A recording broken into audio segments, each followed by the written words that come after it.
اللہم صل علی محمد وعلی آل محمد۔ تو خدا تعالیٰ نے یہ دو خزانے عطا کیے ہیں بنی نوع انسان کو، اور اس میں کسی میں فرق نہیں کیا، یا غم ہے یا خوشی ہے۔ اور قرآن اور سنت ہمیں بتاتے ہیں کہ اہل اللہ ان دونوں چیزوں کو طاقت میں تبدیل کر دیتے ہیں اور اپنے فائدے کے لیے عظیم الشان کام ان سے لیتے ہیں۔ غم بھی خدا کی طرف منتقل کر دیتا ہے اور خوشی بھی خدا کی طرف منتقل کر دیتی ہے، لیکن وہ خوشی جو شکر میں تبدیل ہو۔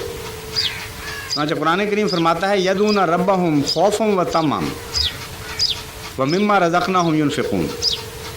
وہ اللہ تعالیٰ کو خوف سے بھی یاد کرتے ہیں اور طمع کے وقت بھی یاد کرتے ہیں۔ جب انہیں کچھ ملنے کی خوشی ہوتی ہے، جب امید پیدا ہوتی ہے، اس وقت بھی خدا یاد آ جاتا ہے۔ جب کچھ ہاتھ سے ضائع ہوتا ہے یا ضائع ہونے کا خطرہ ہوتا ہے، تب بھی ان کو خدا یاد آتا ہے۔ تو یہ طاقتیں ہیں جن کو قرآن کریم دعا میں تبدیل کرنے کی ہدایت دے رہا ہے، فرما رہا ہے کہ یہ دعائیں ہیں جو مقبول ہوا کرتی ہیں۔ لیکن اکثر لوگ جو خوش ہوتے ہیں اس وقت خدا کو بھول جاتے ہیں، اور غم کے وقت یاد آتا ہے صرف، اور غم کے وقت بھی جس طرح یاد آنا چاہیے اس کا پورا سلیقہ ان کو نہیں ہوتا، کیونکہ بعض دفعہ غم کے وقت وہ مایوسی کا اظہار بھی کرتے ہیں، تقدیر کے شکوے بھی شروع کر دیتے ہیں، یہ بھی کہنے لگ جاتے ہیں کہ خدا کا کیا معاملہ ہے، کسی کو کچھ دے دیا، کسی کو کچھ ہم سے چھین لیا، فلاں سے نہ چھینا۔ تو اکثر غم بھی ضائع کر دیتے ہیں اپنے بیچارے۔ یعنی جس طرح پانی سیلاب بن کر نقصان تو پہنچا دیتا ہے لیکن بجلی کی مشینوں کو نہیں چلا سکتا، وہ قومیں جن کو سلیقہ نہ آئے طاقتوں سے کام لینے کا، ان کے یہی ہوتا ہے۔ سیلاب ان کے ہاں بھی آتے ہیں لیکن ہلاکت کا موجب بن جاتے ہیں، اور جن کے ہاں سلیقہ ہو، جن کے پاس، وہ سیلابوں کو دیکھ کر ان کو ڈیمز میں تبدیل کرتے ہیں، ان میں باندھتے ہیں، پھر ان سے وہ طاقت فائدہ اٹھا لیتے ہیں۔ تو قرآن کریم ایک بڑا سائنٹیفک مذہب ہے، بڑی باریکی کے ساتھ، حکمت اور فلسفے کے ساتھ آپ کو راز سمجھا رہا ہے کس طرح عام چیزوں سے استفادہ ہونا چاہیے جو خدا نے عطا کی ہیں، غم سے بھی اور خوشی سے بھی۔ لیکن جیسا کہ غم سے بھی پورا استفادہ نہیں ہوتا، خوشی سے تو اکثر اوقات ہوتا ہی نہیں فائدہ۔ جب خوشی ملتی ہے تو انسان کہتا ہے دیکھو میری چالاکی سے مجھے یہ فائدہ ہو گیا، خوشی ملتی ہے تو کہتا ہے میری قسمت کا ستارہ دیکھو کتنا بلند ہے، خوشیوں کے لیے ہی میں پیدا کیا گیا ہوں۔ خوشیاں ملتی ہیں تو خدا کو بھی بھول جاتا ہے، بنی نوع انسان کے حقوق ادا کرنے بھی بھول جاتا ہے، اپنی ذات میں مگن ہو کر اس میں ایک تکبر پیدا ہو جاتا ہے، وہ بھی مستغنی ہوتا ہے بنی نوع انسان سے، لیکن خدا کے رنگ میں نہیں، شیطان کے رنگ میں۔ اس میں ایک تکبر کا مادہ پیدا ہوتا ہے، وہ کہتا ہے میرا آپ کوئی کیا بگاڑ سکتا ہے، میں خوش ہوں اور یہ خوشیاں میرے لیے ہیں، جو غموں میں مبتلا ہیں بے شک جہنم میں جائیں، مجھے ان کی کوئی پرواہ نہیں۔ تو خوشیاں بھی ضائع جاتی ہیں۔ حضرت صلی اللہ علیہ وآلہ وسلم کے نہ غم ضائع جاتے تھے نہ خوشی ضائع جاتی تھی۔ ایک دفعہ حضرت صلی اللہ علیہ وآلہ وسلم ساری رات خدا کے حضور روتے اور گریہ زاری کرتے رہے، اور صبح جب نماز کے لیے باہر نکلے تو حضرت بلال نے یہ پوچھا کہ یا رسول اللہ، آپ کو تو خدا نے ایسی بخشش کی خوشخبری دی ہے کہ پہلی اور اگلی ہر قسم کی غلطیاں معاف ہیں، جس کو اس دنیا میں اتنی عظیم الشان خوشخبری مل جائے اس کو کیا ضرورت ہے رونے کی اور گریہ زاری کی؟ آپ نے فرمایا میں عبد شکور نہ بنوں؟ کیا میں خدا کا شکر نہ ادا کروں کہ اس نے مجھ پر اتنے انعام فرمائے ہیں؟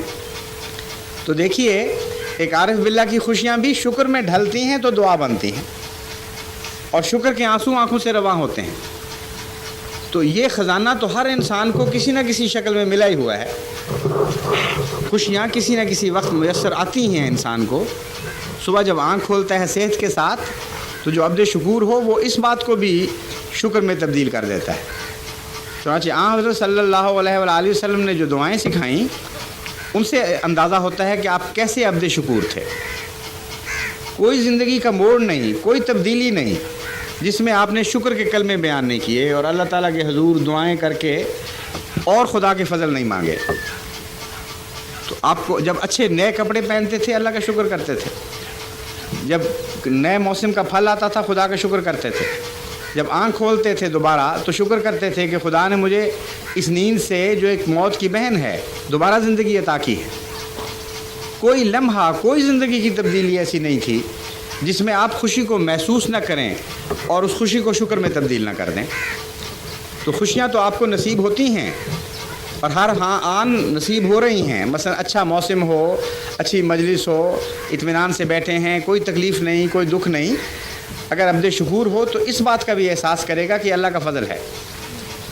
ایک انسانی مشینری کا چھوٹا سا کال پرزہ بھی ذرا سا بگڑ جائے تو سارا جسم تکلیف محسوس کرنے لگ جاتا ہے۔ لاکھوں کروڑوں فضل اللہ تعالیٰ کے ہر وقت آپ پر ہو رہے ہیں جو آپ آرام سے بیٹھے ہوئے ہیں، اور جب آپ تکلیف محسوس کرتے ہیں تو لاکھوں کروڑوں فضلوں میں سے صرف ایک نہیں ہو رہا ہوتا جس کے نتیجے میں آپ بے چین ہوتے ہیں۔ ایک گردہ کام کرنا چھوڑتا ہے تو اس کے پیچھے بھی سارے اس کے جو عوامل ہیں وہ کام کرنا نہیں چھوڑ رہے ہوتے، بلکہ بے شمار عوامل میں سے کوئی ایک کام کرنا چھوڑتا ہے۔ اور ہر زندگی کے ذرے میں خدا تعالیٰ نے عوامل رکھے ہیں جو اس کی حفاظت کر رہے ہیں اور اس کو ہر قسم کے دکھ اور تکلیف سے بچا رہے ہیں۔ تو اللہ کا فضل تو ایک بہت معمولی جگہ سے بھی اٹھ جائے تو وہیں دکھ اور وہیں بے قراری پیدا ہو جاتی ہے، اور یہی وہ چیز ہے جو آئندہ زندگی میں جہنم بنے گی بیمار لوگوں کے لیے۔ اس دنیا میں خدا بتاتا ہے کہ جس کو تم سمجھ رہے ہو کہ خدا کے بغیر تم صحت مند ہو اور پھر رہے ہو اور تمہیں کوئی تکلیف نہیں اور موجیں لوٹ رہے ہو، اگر اللہ تمہاری مشینری میں سے کروڑ ہاں کروڑ بلکہ ان گنت محرکات میں سے ایک محرک کو بھی اٹھا لے تو تم بے قرار ہو جاؤ گے، تمہارے لیے یہی دنیا یہی زندگی جہنم بن جائے گی۔ فرمایا پھر مجھ سے کیسے غافل ہو؟ جب میرے پاس آتے ہو تو میرے فضلوں کے وارث بن کر پہنچو، کیونکہ خدا تعالیٰ کے فضل سے جب تعلق ٹوٹتا ہے اس وقت بیماری پیدا ہوتی ہے، اس وقت دکھ پیدا ہوتا ہے۔ تو اگر آپ عبد شکور بننا سیکھیں تو شکر کے ساتھ آپ کو بے انتہا قوی طاقتور دعاؤں کی توفیق ملے گی، اور جو دعائیں خوشیوں کے شکر میں بدلنے سے پیدا ہوتی ہیں وہ دعائیں مقبول ہوتی ہیں اور ان کے نتیجے میں مزید فضل پیدا ہوتے ہیں۔ تو یہ دوسرا حصہ ہے طاقت کا سرچشمہ جس سے آپ تعلق جوڑیں، کیونکہ پہلے بھی آپ کا تعلق ہے لیکن آپ کو معلوم نہیں بس اکثر صورتوں میں کہ کس طرح فائدہ اٹھانا ہے۔